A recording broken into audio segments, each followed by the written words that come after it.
안녕하세요. 걷기 119 안광욱입니다. 가끔 보폭은 좁고 발을 지면에서 떼는 동작이 느린 데 비해서 팔은 앞뒤로 크게 휘저으면서 횡단보도를 건너는 어르신들을 보게 됩니다. 요즘은 어르신들뿐 아니라 젊은 층에서도 걸을 때 다리 동작보다 팔 동작이 유난히 큰 경우를 보게 되는데요. 오늘의 주제, 바로 이 어색한 느낌의 팔 흔들기입니다.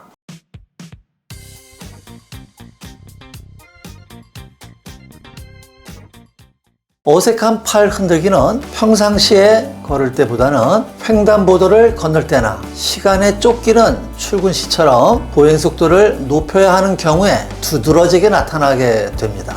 이것은 평소의 걸음 습관이 무의식적으로 더 확연히 드러나는 상황이라고 보시면 됩니다. 팔 흔들기는 매우 중요한 보행 요소입니다. 현대인들의 대부분이 어깨 관절이 굳어 있어서 팔을 제대로 흔들지 못하는 것이 큰 문제인데요. 원래 팔을 흔드는 속도는 보행 속도와 비례하고 팔을 앞뒤로 흔드는 폭은 보폭에 비례하는 것이 원칙입니다. 때문에 느린 걸음에는 느린 팔 흔들림이 발생하고요. 좁은 보폭에는 팔에 흔들리는 앞뒤 폭도 좁은 것이 당연합니다. 그와 반대로 빠른 걸음을 걸으면 자신도 모르게 힘찬 팔 흔들림이 발생하고, 보폭이 넓어지면 팔이 흔들리는 앞뒤 폭도 그에 따라서 넓어집니다. 그 이유는 팔 흔들림의 폭과 속도가 하지에 영향을 받기 때문인데요. 팔을 흔드는 주요 동력은 바로 다리의 움직임입니다. 다리를 앞뒤로 교차할 때마다 발생하는 골반 움직임이 어깨를 움직이게 하고, 어깨의 움직임이 어깨와 연결된 팔의 움직임으로 이어지는 것인데요. 다시 말해서 팔의 움직임은 하지 움직임에 종속돼 있다는 뜻입니다. 그것은 자연스러운 상황에서는 하지와 비슷한 정도까지는 팔이 움직여도 팔이 하지보다 더 크게 움직일 수는 없다는 얘기입니다. 그렇기 때문에 앞서 말씀드린 다리의 움직임에 비해서 오히려 과장된 듯한 팔 동작은 이러한 일반 상식에 벗어납니다. 그래서 어색하다고 하는 건데요. 그럼 그분들은 도대체 왜 그러한 걷기 자세를 취하게 되는 걸까요? 또 그 걸음걸이가 의미하는 것은 무엇일까요? 지금부터 알아보겠습니다. 먼저 걸을 때 다리보다 팔 동작이 큰 이유인데요. 그 이유는 단 한 가지, 하지 보행 기능이 나빠서입니다. 구체적으로는 발과 무릎 그리고 고관절의 기능이 원활하지 않거나 그 관절들을 움직이는 근육의 기능이 매우 저하되어 있기 때문입니다. 그럼 그런 상황에서 팔은 왜 그리 크게 흔드는 것일까요? 그것은 과장되고 세찬 팔 흔들기가 보행 기능이 떨어진 하지의 신속한 이동을 유도할 수 있기 때문입니다.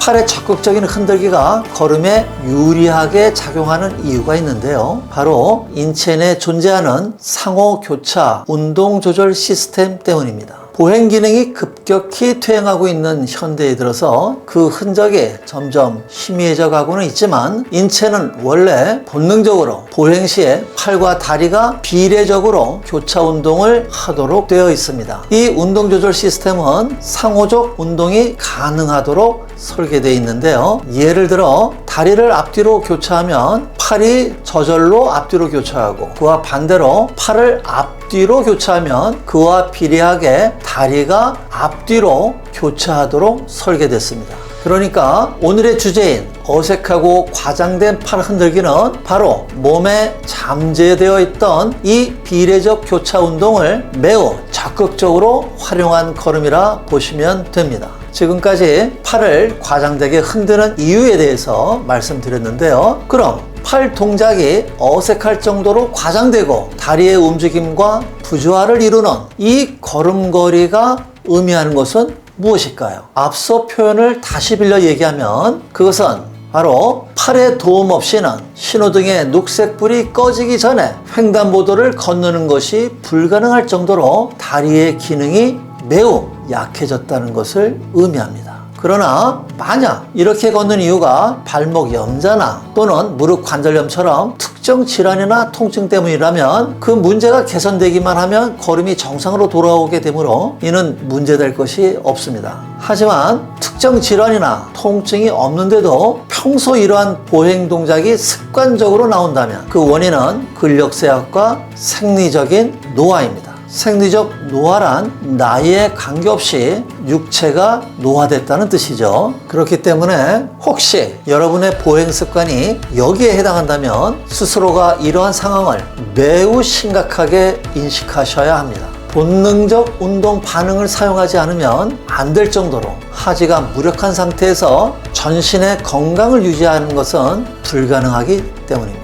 특히 근육과 관절 기능이 최상의 상태를 유지해야 하는 20, 30대의 젊은이라면 더욱더 심각성을 느껴야 한다고 봅니다. 지금의 상태가 이 정도면 관절과 근육의 기능 퇴화가 매우 빠르게 가속화될 것이 너무나 분명하기 때문입니다. 걸을 때 팔을 크고 빠르게 움직이는 행동은 그저 다리의 움직임에 도움을 주기 위한 방편일 뿐 하지를 튼튼하게 하는 행위가 절대 아닙니다. 하지의 기능 회복을 위해서는 발과 발목, 무릎과 고관절, 그리고 각 관절의 기능에 관여하는 근육들을 위한 꾸준한 운동이 반드시 필요합니다. 보행 기능 개선을 위한 운동에는 반드시 두 가지가 포함되어야 하는데요. 하나는 무력해진 근육을 강화시키는 근력 강화 운동이고요. 또 하나는 굳어있는 관절과 근육의 유연성을 회복하기 위한 스트레칭 운동입니다.